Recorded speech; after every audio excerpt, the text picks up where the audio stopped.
তো আমরা রাস্তায় এসে বসে থাকি মনে করো 2-2.5 ঘন্টা গেল গা, এখনো 10 টাকা ভাড়া মারতে পারি না। 2.5 ঘন্টা বসে রয়েছি, 20 টাকা খরচ করলাম।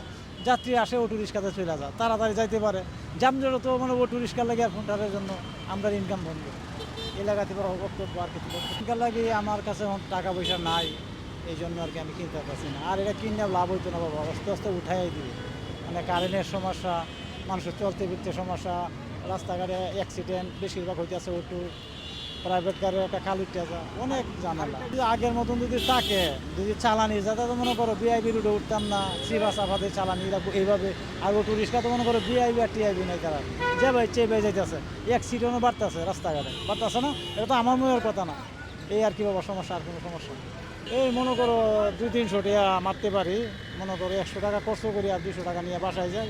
মনে করো কোনো ক্রম আর কি ডাল বাচ্চার টাকায় থাকতে পারতেছে আর কি। আর বাসা ভাড়াতে তোমার কাকিরা বাসায় কাজ করে এই দিতে পারতেছে।